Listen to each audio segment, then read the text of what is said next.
Welcome back. I am so sorry students, थोड़ा late हो गई मैं। Actually I was busy with 10th section. So today I'll continue with biology session. Already physics 1 chapter and chemistry 1 chapter I have done with. Now today the fundamental unit of life, that is cell chapter, I'm going to start. Okay, 9th class. So please, this is theoretical chapter, no numericals, nothing is there, only you have to understand about what is this chapter tells you. Now the first thing, what is cell? Okay, आपने already school में ये chapter कर लिया होगा अब तक। तो what is cell? Already the name of the chapter suggest that it is a fundamental unit of life. Cell chapter यही बता रहा है ना। तो फंडामेंटल का क्या मतलब है? What is the meaning of fundamental? It is meaning that basic. ठीक है, सपोज आप एक घर बना रहे हैं, घर एकदम से तो नहीं दीवार खड़ी कर देंगे। सबसे पहले हम क्या रखते, एक ब्रिक लेके, एक ईंटा लेके रखेंगे और फिर एक एक ईंटा अरेंज करते जाएंगे तो आपका बिल्डिंग बनेगा। ठीक है, और आपने एक रूम बनाया, फिर एक और रूम बनाया, उसी तरीके से हम रूम्स बनाते चले जाते हैं। सो अगर आप माइंड में इस चीज को लेकर चलेंगे ना तो आपको सेल एकदम क्लियर हो जाएगा। Okay, now come, they are the scientist. ये कुछ साइंटिस्ट है जिन्होंने सेल के बारे में पूरी स्टडी करी। सबसे पहले first scientist was Robert Hooke in 1665।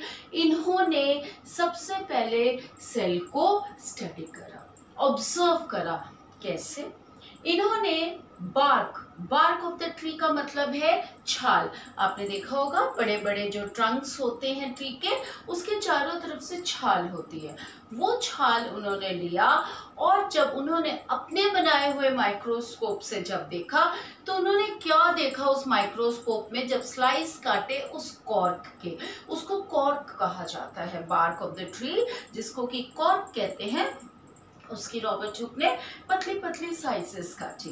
ठीक है, और उन्होंने जब उसको देखा अपने ही माइक्रोस्कोप में तो उन्हें इस तरीके का छोटे छोटे से इस तरीके का कुछ दिखा स्टूडेंट। अभी हम सेल अभी नहीं बोलेंगे, उन्हें कुछ इस तरीके का एक स्ट्रक्चर सा दिखा। अब उन्हें लगा ये क्या है। फिर उन्होंने कई बार ऐसे एक्सपेरिमेंट्स करे और उस समय माइक्रोस्कोप वगैरह इतने नहीं थे तो उन्होंने अपने ही बनाए हुए माइक्रोस्कोप पे एक्सपेरिमेंट, उन्होंने स्लाइसेस काटकर इस तरीके के स्ट्रक्चर्स दिखे तो लैटिन थे। तो लैटिन में सेल का मतलब है, लैटिन में the meaning of cell is little room.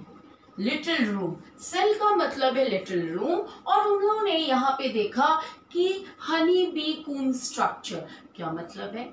Honey bee मतलब मधुमक्खी का छत्ता, हनी कूम स्ट्रक्चर।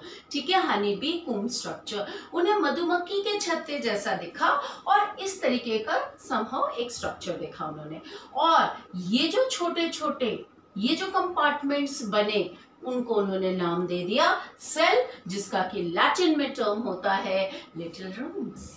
यस स्टूडेंट, इस तरीके से Robert Hooke was the first scientist who observed, not discovered, he only observed in the slice of the cork tree, bark of the tree, that is the cork, in which he saw the little compartments. That is the meaning, Latin term little rooms means cell. Okay, now ये तो हो गए Robert Hooke, in 1665 में इन्होंने काम करा। अब next आए Leeuwenhoek. Leeuwenhoek was a scientist इन 1674। ये तो डेड में था, dead tissue, cork was a dead tissue. Living tissue को उन्होंने स्टडी करा पॉन्ड वाटर में।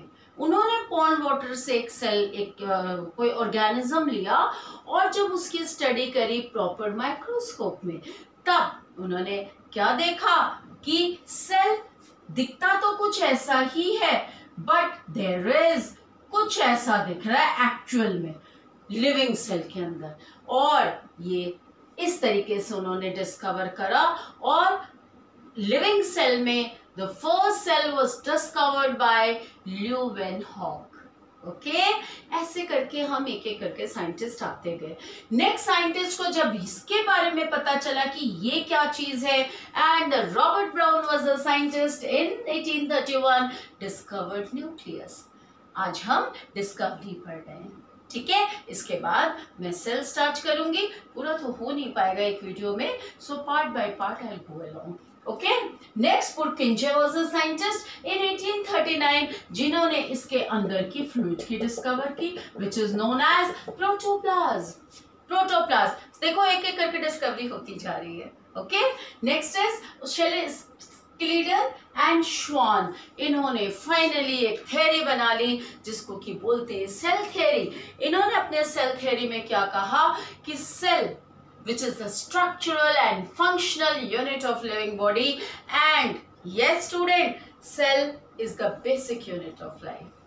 Yes, तो इस तरीके से कि all the organisms are made up of cell, एक थ्योरी, बिकॉज साइंस में डिस्कवरी होती है तो थ्योरी जरूर निकालनी होती है। तो these are the two scientists, Schleiden and Schwann, इन्होंने ये सेल थ्योरी की डिस्कवरी की। And then Virchow was the scientist जिन्होंने ये बताया 1855 में कि cell exist from pre existing cell. Cell divide होते जाते हैं, एक सेल जो ऑलरेडी है उससे 2 फिर 4, इस तरीके से अपने प्री एग्जिस्टिंग सेल से ही बनते हैं, ठीक है। कहीं अलग से नहीं कुछ बन जाता है, सेल है तो डिवाइड भी करेगा और सेल दोबारा बनेगा भी। तो ये इन्होंने विर्चोव ने आपको बताया। एंड देन उसके बाद 1948 में फिर इलेक्ट्रॉन माइक्रोस्कोप की डिस्कवरी हुई, दैट इज उसमें स्टडी किया गया डिफरेंट ऑर्गेनेलीज। इलेक्ट्रॉन माइक्रोस्कोप बहुत ही छोटी छोटी चीजों को डिस्कवर दिखता है उसमें, तो सेल ऑर्गेनेलीज, सेल के अंदर और क्या क्या चीजें हैं उसको बोला जाता है सेल ऑर्गेनेलीज, ओके। सो इस तरीके से डिस्कवरी ऑफ द सेल हुआ। This is there in your NCERT book. Now, next, the cell, actually plant cell and 2 types of cell, plant cell and animal cell. इससे पहले फर्स्ट देखा गया कि unicellular and multicellular cell होते हैं। Unicellular single cell, amoeba, paramecium, euglena, bacteria, ये single cell हैं। Unicellular and multicellular, when so many cells together forms, they form the multicellular organism. So 2 types of organisms हैं, unicellular and multicellular organism. And इसके अलावा nucleus के concept में जब हम बात करेंगे तो prokaryotic cell and eukaryotic cell, ये जब मैं न्यूक्लियस पढ़ाऊंगी तब आपको इस बारे में बताऊंगी कि what actually the meaning of prokaryotic and eukaryotic. Before we start the cell organelles, what is division of labor? अब आपको नाम से ही लग रहा होगा लेबर क्या है। Labour means to work. तो डिवीजन ऑफ लेबर क्या है? हर ऑर्गेनिज्म में, जैसे अगर मैं एक मल्टी सेल ऑर्गेनिज्म की बात कर रही हूँ, मल्टी सेल ऑर्गेनिज्म में हमारे कई सारे ऑर्गन्स हैं, ठीक है। तो वो ऑर्गन मिल करके डिवीजन ऑफ लेबर का काम करेंगे। मतलब अगर मैं हार्ट की बात कर रही हूँ तो it pumps blood, lungs helps in respiration, brain helps us to memorise things, सोचने का काम करेगा। तो डाइजेशन, डाइजेस्टिव सिस्टम है तो ऑर्गन वो डाइजेशन का काम करेगा। तो सबके अपने अपने क्या है, डिवाइडेड है वर्क। सी कितनी अच्छी मशीनरी है हमारे बॉडी की, हर ऑर्गन अपना अपना काम कर रहा है। तो ऐसे को क्या बोलते हैं, बॉडी के अंदर division of labour is there, okay. And next division of labour, अगर मैं एक, अब आपके दिमाग में आ रहा मल्टी तो समझ आ गया, यूनिसेलुलर एक सेल के अंदर कैसे डिवीजन होगा। एक सेल के अंदर कई सारे सेल ऑर्गेनेलीज होते हैं, ऑर्गन थोड़ा बड़ा, ऑर्गेनेलीज बहुत ही छोटे छोटे, लाइक, एंड हर ऑर्गेनेली अपना अपना काम करेगा। This is the magic of the cell. और जब हर सेल में वही काम हो रहा है, हम एक साथ टुगेदर काम कर रहे हैं, ठीक है। जैसे माइटोकॉन्ड्रिया एनर्जी बनाता है, राइबोसोम प्रोटीन का काम करता है, मेम्ब्रेन बनाएगा कौन, एंडोप्लाज्मिक रेटिकुलम। तो ये जो मैं नाम बोल रही हूँ ना, इनको बोलते हैं सेल ऑर्गेनेलीज। न्यूक्लियस अलग है, तो एक सेल के अंदर इतने सारे कई सारे सेल ऑर्गेनेलीज होते हैं, ठीक है। और ये सब जब काम करते हैं तो मिल करके वो एक क्या करेगा, सेल खुद अपना फंक्शन भी करेगा और एक स्ट्रक्चर भी बनाएगा. सो cell, what is cell? Now come back. Cell is the structural and functional unit of living body. Means cell पूरा structure भी बनाएगा और function भी करेगा. वो पूरे बॉडी का एक स्ट्रक्चर फॉर्म करेगा और उसको फंक्शन कराने का जो काम है वो भी सेल ही करेगा. कौन करेगा सेल के अंदर? Cell organelles. Yes student, clear? So this is how cell is a magical thing. Magical जब हुआ, अर्थ क्रिएट हो गया, सो मेनी क्या हो गए? प्लांट्स, एनिमल्स सब धीरे धीरे डेवलप हुए. Right? So now cell is the structure and functional unit of living body का मतलब है cell forms a structure and it performs the function. This is the meaning of this line. Right? Now next is cell organelles. सबसे पहले तो हम ये देखेंगे, अगर आप केमिस्ट्री में एटम पढ़ते हैं, smallest particle, electron, proton, neutron, atom, ये सब स्मॉलेस्ट है. अगर मैं बायो में आऊं तो cell is the smallest particle of a body. Particle तो नहीं, smallest cell is itself is the unit of body. Unit बोलेंगे, ठीक है.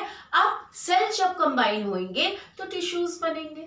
Cell combines to form tissues. देखो कैसे होता है.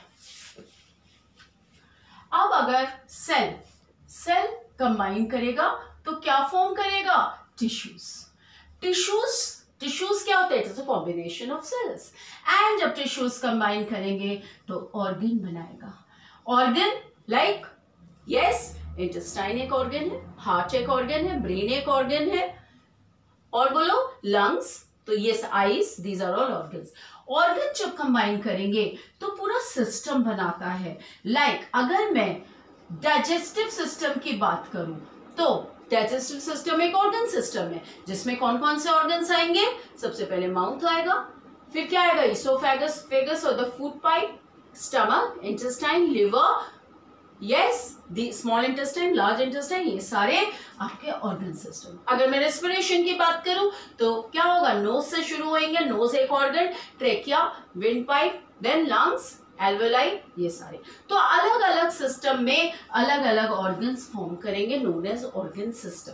एंड जब ऑर्गन सिस्टम एक साथ कंबाइन होगा तो ये बना लेगा ऑर्गेनिज्म.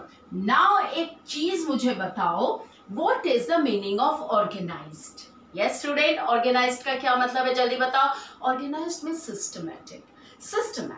ठीक है. आपका स्कूल एक ऑर्गेनाइज्ड मैनर में चल रहा है. कोऑर्डिनेटर्स हैं, प्रिंसिपल मैम है, टीचर्स हैं, एंड देन स्टूडेंट. तो ये जितनी अच्छी कोऑर्डिनेशन होगी उतना अच्छा क्या होगा?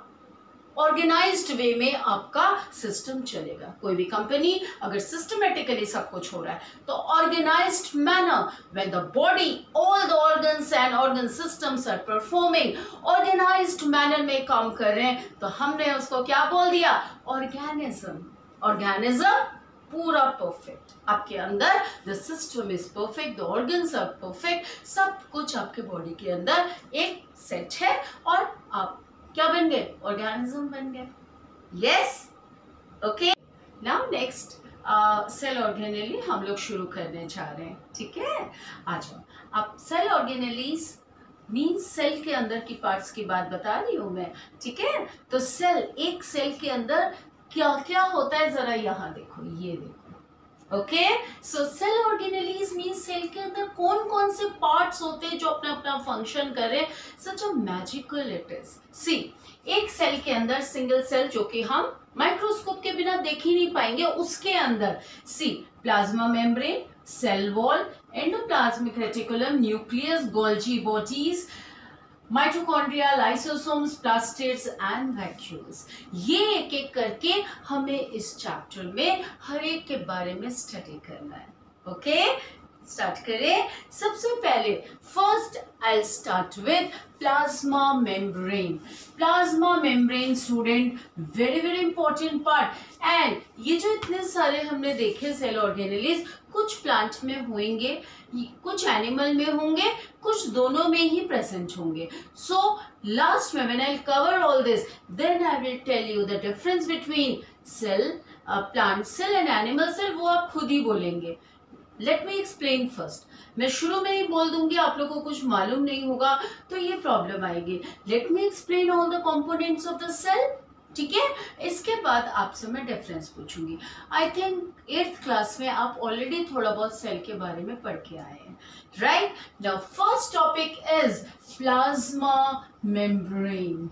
प्लाज्मा मेम्ब्रेन, ऑलरेडी मेम्ब्रेन का मतलब है लेयर, ठीक है। Membrane means I am talking about outer layer. Outer layer of the cell, आप देखेंगे एनिमल सेल थोड़ा इस तरीके से दिखेगा एंड सेंटर में न्यूक्लियस है और इस तरीके से क्या है, आपके कंपोनेंट्स वगैरह इसमें प्रेजेंट है। आपका जो प्लांट सेल है वो इस तरीके से आएगा और इसका न्यूक्लियस थोड़ा साइड में होगा एंड इस तरीके से वैक्यूल्स होते हैं। आई विल टेल यू कि प्लांट सेल में क्यों न्यूक्लियस साइड में होगा, that I will tell you.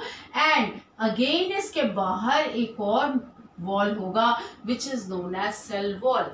मैं सेल वॉल जो कि एनिमल में एब्सेंट होगा। तो I am talking about cell membrane और plasma membrane means cell wall के जो अंदर वाला layer that is called cell membrane और plasma membrane. And animal cell में सेल वॉल होता ही नहीं है, तो इसलिए यहाँ पे इसका आउटर लेयर। यहाँ पे मैं बात कर रही हूँ सेल मेम्ब्रेन की, दैट इज प्लाज्मा मेम्ब्रेन भी बोलेंगे। Now first point, plasma membrane या सेल मेम्ब्रेन होता क्या है? It is outer covering of the cell, right? And what is its function? Very very important student, ये क्या काम करेगा? What is its function? It allows or permits, allow करेगा या permit करेगा entry and exit of the material in and out of the cell. First function very very important, it allows, yes, कुछ चीजें जो काम की है उसे तो अंदर आने देगा और जो काम की नहीं है सिलेक्ट करेगा। प्लाज्मा मेम्ब्रेन इज फ्लेक्सिबल, ये सिलेक्ट करेगा कि कौन सी चीज सेल को चाहिए तो आने तो देगा, लेकिन जो चीज नहीं चाहिए उसे नहीं आने देगा। अंदर से अगर आपकी कोई इंपॉर्टेंट चीज है वो आपका बाहर नहीं जाएगा और अनइम्पॉर्टेंट थिंग जो सेल को नहीं चाहिए उसे बाहर कर देगा। इसका एक्चुअली ये मतलब है। So one line, what is the main role of, yes बोलो बोलो बच्चा, देखो ऐसे, इट अलाउज और permits the entry and exit of the cell material in and out of the cell. That is why plasma membrane is known as selective permeable membrane. क्या बोलेंगे?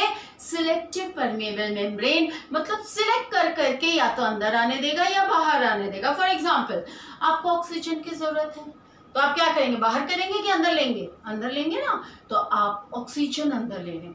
किसने allow करा सेल के? किस पार्ट ने allow करा? Cell तो हम तो multicellular, million and trillion cells are there.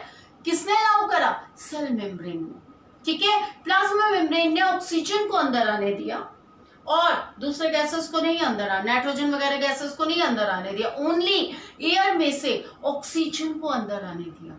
और बॉडी के अंदर का जो कार्बन डाइऑक्साइड है वो हमें जरूरत नहीं है, उसे बाहर जाने दिया। तो वेस्ट था कार्बन डाइऑक्साइड और ऑक्सीजन क्या था? यूजफुल था। तो दिस इज हाउ सिलेक्ट कर करके।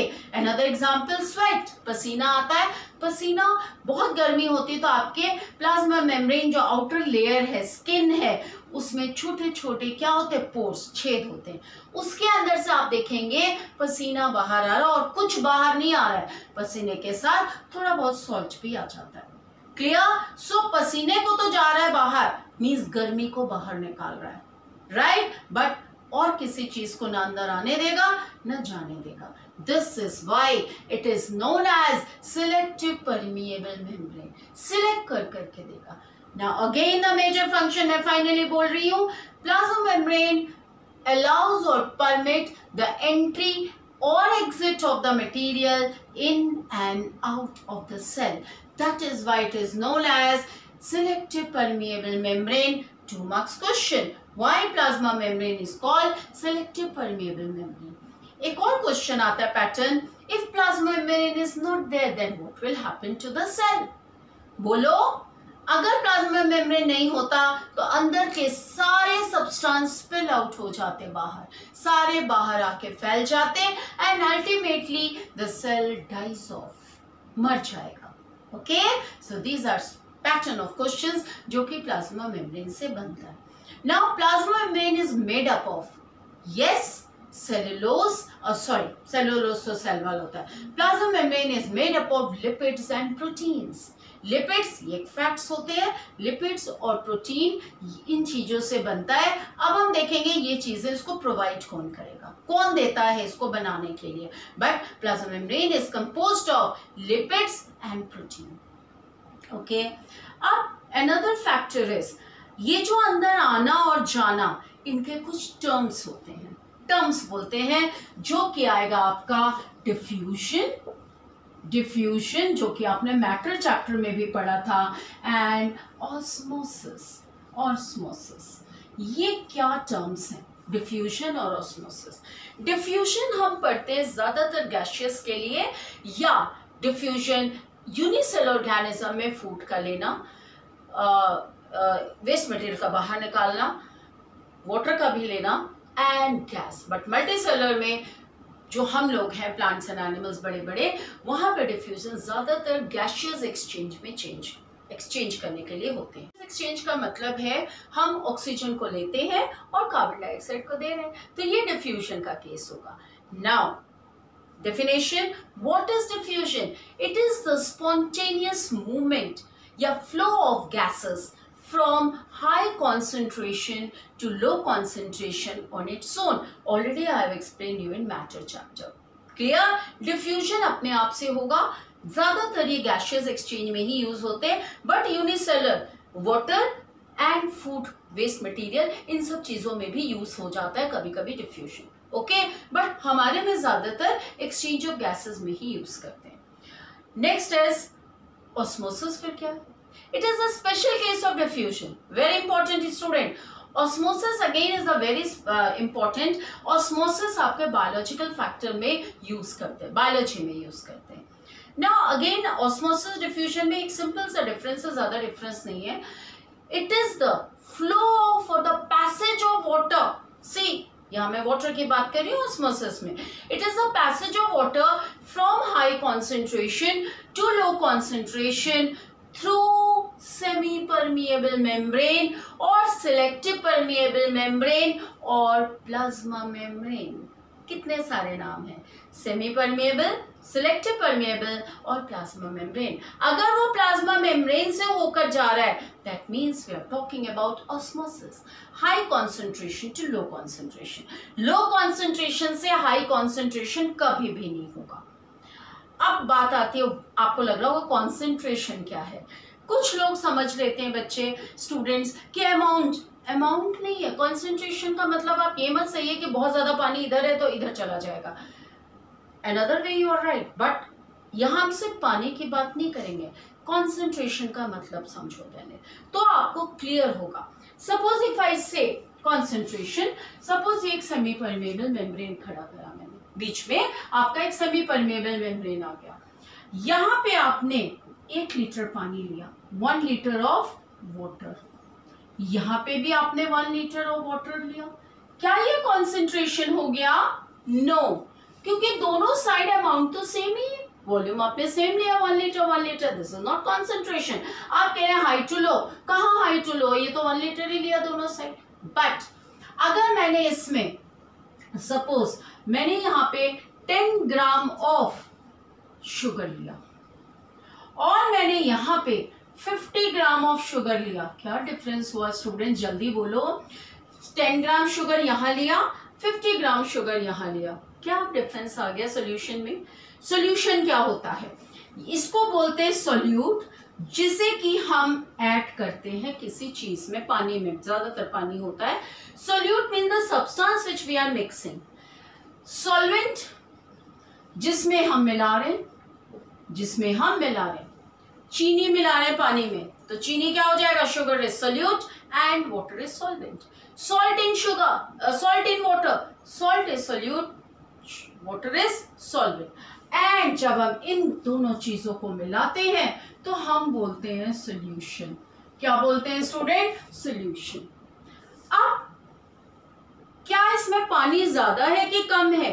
10 ग्राम शुगर मिलाया और 1 लीटर पानी है। यहाँ 50 ग्राम शुगर मिलाया, 1 लीटर पानी है। किसमें पानी ज्यादा कम हो गया? बोलो, पानी बोलो, किसमें ज्यादा कम हो गया? यस, इसमें गाढ़ा हो गया सोल्यूशन। 50 ग्राम शुगर मिलाया तो ये कॉन्सेंट्रेटेड मतलब थोड़ा सा गाढ़ा हो गया। किससे? किससे? इस वाले से। ये थोड़ा डाइल्यूट है क्योंकि यहाँ पानी ज्यादा है। पानी ज्यादा है 10 ग्राम के अलावा। 10 ग्राम ही मिलाया, थोड़ा सा शुगर मिलाया, तो इसमें तो पानी ज्यादा लग रहा है। इसमें पानी क्या है? यस, कम पानी तो 1 लीटर ही है। 50 ग्राम शुगर मिलाने पे ये गाढ़ा हो गया। अब हम बोलेंगे इस चीज को लो कॉन्सेंट्रेशन, पानी का कॉन्सेंट्रेशन यहाँ पे कम है और यहाँ पे हाई कॉन्सेंट्रेशन। अब समझ आया? कॉन्सेंट्रेशन जब भी बात करेंगे, एक सोल्यूट उसमें कितना मिला है उस पर डिपेंड करेगा। ठीक है, इतना सोल्यूट इतने पानी में मिला है तो कॉन्सेंट्रेशन किसका है? ये यहाँ। तो अब आपका पानी यहाँ से यहाँ जाएगा, यहाँ से यहाँ जा ही नहीं सकता क्योंकि पानी थोड़ा कम है, शुगर ज्यादा है। Yes, so this is called from high concentration to low concentration. जहां आपको ये समझ आ गया, आपको पूरा क्लियर हो जाएगा। हाँ, मैं अब कॉन्सेंट्रेशन के बारे में समझ आ गया, आपको अब क्लियर है। जिसमें सोल्यूट कम है, सोल्यूट जो हमने मिलाया है, दैट मीन्स पानी का कॉन्सेंट्रेशन वहां ज्यादा है। ठीक है, जिसमें सोल्यूट ज्यादा होगा पानी का कॉन्सेंट्रेशन कम होगा, तो हाई टू लो में जाएगा। जहां में समझ आ गया तो 3 टाइप के सॉल्यूशंस बनते हैं कि सेल को कैसे हम कंसंट्रेशन के साथ मेजर करेंगे। कैसे? अगर पहला है टाइप ऑफ सॉल्यूशन में hypotonic solution, hypotonic and isotonic. Now the thing is isotonic, isotonic solution. Okay, अब अगर मैं बात कर रही हूं, ये छोटे छोटे 3 टम्बलर्स लिए मैंने। फर्स्ट वाले में मैंने इसमें पानी मतलब कॉन्सेंट्रेशन सॉल्यूशन मतलब पानी पतला, दैट मीन्स ज्यादा गाढ़ा नहीं है, आपका डाइल्यूट सॉल्यूशन लिया है, थोड़ा सा पतला सॉल्यूट है, दैट मीन्स मे बी यहाँ शुगर या सॉल्ट सॉल्यूशन होगा बट इतना ज्यादा नहीं है। It's a solution, I am telling you. Medium का मतलब मैं बात कर रही हूँ सॉल्यूशन की। एंड सॉल्यूशन मीन्स पानी का कॉन्सेंट्रेशन बाहर ज्यादा है क्योंकि आपने ड्राई सेल ले लिया। ड्राई सेल का मतलब है यस, सपोज चना, राजमा, कुछ भी। एक तो हम ये पढ़ रहे हैं, हम इंपॉर्टेंस ऑफ प्लाज्मा मेम्ब्रेन ही कर रहे हैं। ठीक है, प्लाज्मा मेम्ब्रेन का इंपॉर्टेंस दिखाऊंगी मैं यहाँ पे कि किस तरीके से इसे सिलेक्शन कर करके करता है ये। That is the thing we are come to know. Now अगर मैं यहाँ पे एक ड्राई सेल ले लूं, सपोज आप एक राजमा ले लीजिए, चना ले लीजिए, कोई भी ड्राई सीड ले लीजिए, आपने उसको डाला इस पानी में, दैट मीन्स पतला घोल solution, may be sugar solution, may be salt solution, कुछ भी हो सकता है, लेकिन पानी इसमें ज्यादा है comparative to salt and sugar. ठीक है, तो दैट मीन्स बाहर क्या है? High concentration. अब आपका आपने ये चना इसमें भिगो दिया ड्राई, चने के अंदर ज्यादा पानी वानी कुछ नहीं था, ड्राई था बट मटेरियल था। ठीक है, राजमा वगैरह के अंदर आप देखते हैं, रात को आपने सोक कर लिया, रात को आपने भिगो दिया। ठीक है, अब जब आपने भिगो दिया तो आपका क्या हुआ? मॉर्निंग में जब आपने देखा ये चना आपको थोड़ा फूला हुआ नजर आता है और इसके अंदर पानी चला जाएगा। Now the thing is yes, ये जो चने का आउटर मेम्ब्रेन है दैट इज प्लाज्मा मेम्ब्रेन, वो क्या करेगा? होल नाइट या 4 और 5 आवर्स के बाद आप देखेंगे हाई कॉन्सेंट्रेशन से पानी को अपने अंदर ले रहा है लो कॉन्सेंट्रेशन के अंदर। Yes, so this type of solution is known as hypotonic solution. When yes, the water from the medium enters into the yes inside the dry seed. Dry seed, hypo मतलब कम, कम पानी यहाँ पे है seed के, cell के अंदर। Cell है एक टाइप का ये, तो इसके अंदर पानी कम है, तो hypo means low, hyper means ज्यादा, हाइपरटेंशन, हाइपर। ठीक है, हाइपो मीन्स लो कॉन्सेंट्रेशन था मेरे सेल के अंदर और उसने हाई कॉन्सेंट्रेशन से लो में पानी को एब्सॉर्ब करा और आपने देखा सेल स्वेल्स अप, चना आपका फूल गया, swells up. This type of solution and this type of absorption of water is also known as endosmosis. Leah, when the passage of water from high concentration to low concentration, yes, through semi-permeable membrane, clear? So is known as endosmosis. Andar lena, endosmosis. Okay, so this is the case of endosmosis also. Endosmosis. Endoosmosis.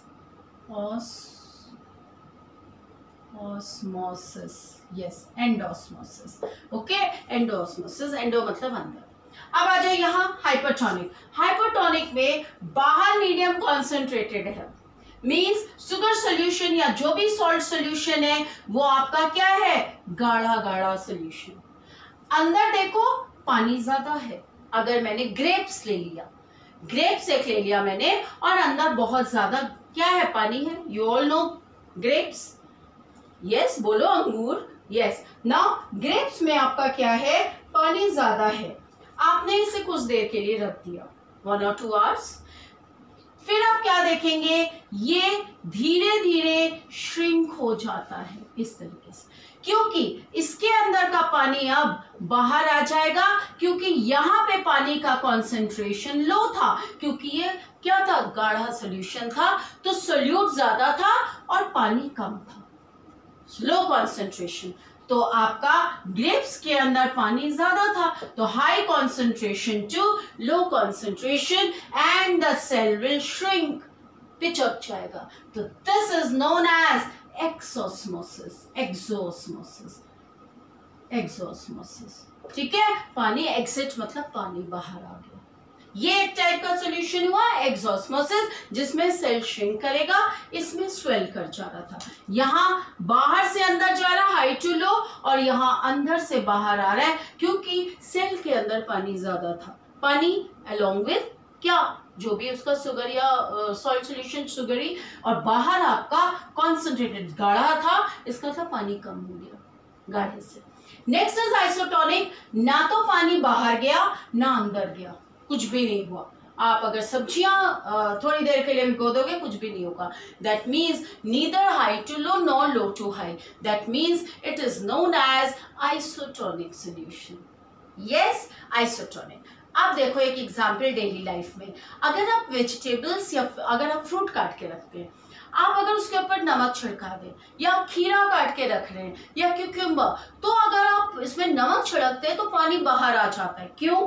क्योंकि बाहर नमक ज्यादा है, means concentration salt की ज्यादा हुई, और आपके उसके अंदर जो ग्रीन वेजिटेबल्स या फ्रूट्स है उसके अंदर आपका पानी ज्यादा है, फ्रूट्स और ग्रीन वेजिटेबल्स, तो पानी अपने आप से बाहर आ जाता है. आप देखेंगे वो पानी छोड़ने लगता है. आप करके देख सकते हैं, अगर आप खीरा एक काट के रखें और उसके ऊपर नमक छिड़का दें, तो खीरे के अंदर पानी का कॉन्सेंट्रेशन ज्यादा था, तो वो नमक की तरफ आने लगेगा, कि नमक है पानी कम है बाहर की साइड, तो ऑटोमेटिकली क्या करने लगेगा, पानी बाहर आने लगेगा. Yes, so this is how these type of solutions are possible when we are talking about plasma membrane. Select करके करेगा, and these are all being done by plasma membrane only. Vomiting, अंदर आपका हाई कॉन्सेंट्रेशन हो रहा है, waste material जो भी हो रहा है आपने बाहर निकाल दिया. High concentration to low, that means yes, case of exosmosis. Exosmosis. And diffusion, when we are talking about exchange of gases. Plasmolysis, it is a shrinkage. It is a shrinkage of the cell is known as plasmolysis. That means plasma membrane is flexible, which can shrink, which can swell. इस तरीके से आप एक balloon में अगर पानी भर लेते हैं, तो आप अगर उसे प्रेस करेंगे तो वो क्या करेगा, श्रिंक भी करेगा, स्वेल करेगा. पानी अगर भर देते हैं, अगर नहीं भरते हैं तो श्रिंक कर जाएगा. अगर हवा भरी है तब भी ऐसे ही होगा. So that means flexibility of the plasma membrane की बात हो रही है. Plasma membrane is very important topic students. So make sure next class में I'll go with endoplasmic reticulum, mitochondria and the importance of diffusion in amoeba. Yes, don't miss. आज का समझ आया? Thank you so much 9th class. Please subscribe and God bless you all. Thank you so much students.